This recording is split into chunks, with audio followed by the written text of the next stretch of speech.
You've probably heard it before, right? Maybe in an ad for a music school, or from your aunt who really wanted you to take lessons. The idea that learning the piano makes you a better person, that it builds character. Well, today we're going to treat that claim like a detective case. We're putting on our trench coats, grabbing our magnifying glasses, and we are going to solve this. And here it is, the central clue in our mystery. People who learn piano won't turn bad. It's a catchy slogan for sure.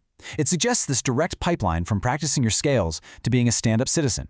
Like music is some kind of magical force that keeps you on the straight and narrow. But is it really that simple? Let's open the case file and start looking for some hard evidence. All right, every good investigation starts with the forensics. So, our first stop, the human brain. I mean, if learning piano really changes who you are, we should be able to see the evidence right there, in the wiring.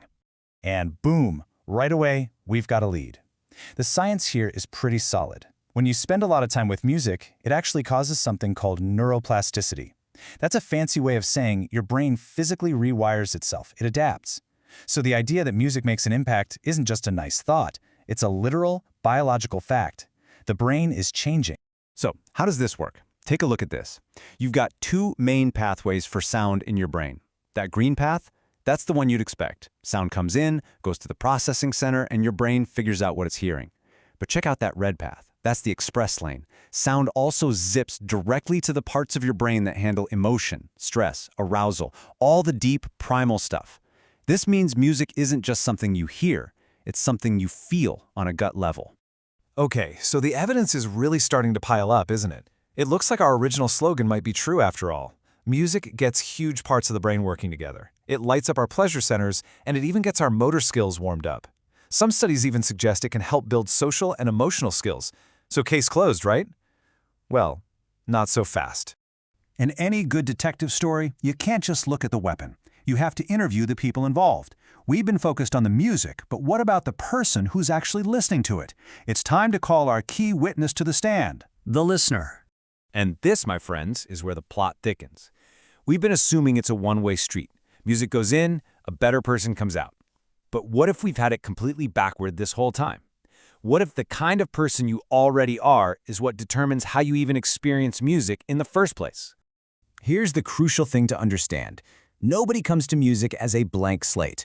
We all bring our own baggage, our own personality. Are you someone who's super open to new things? Are you naturally empathetic?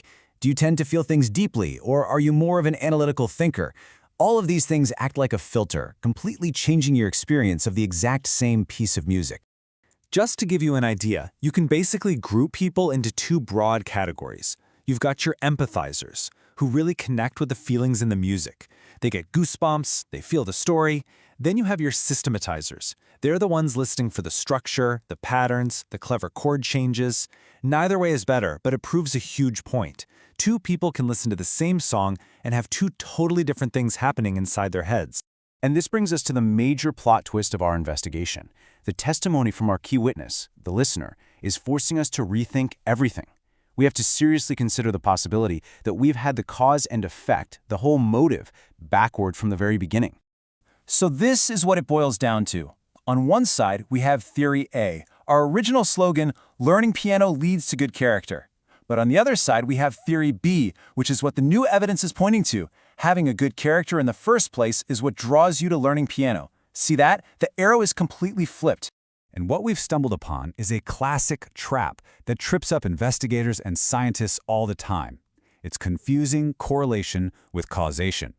Just because two things happen together, like seeing lots of kind, disciplined people who play the piano, doesn't mean one causes the other.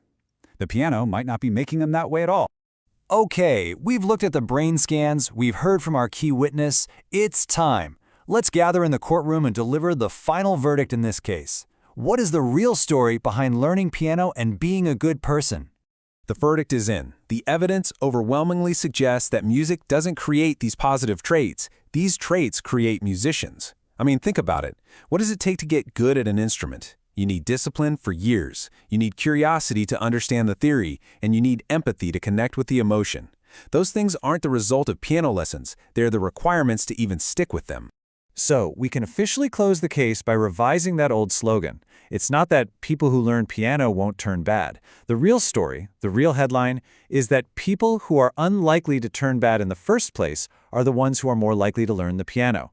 It was a case of mistaken identity all along. And that leaves us with one final, lingering question to think about. We've cracked the case for music, but where else do we get this wrong?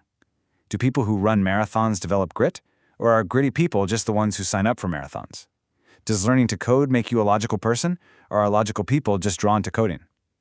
It's a great reminder to always question the direction of the arrow.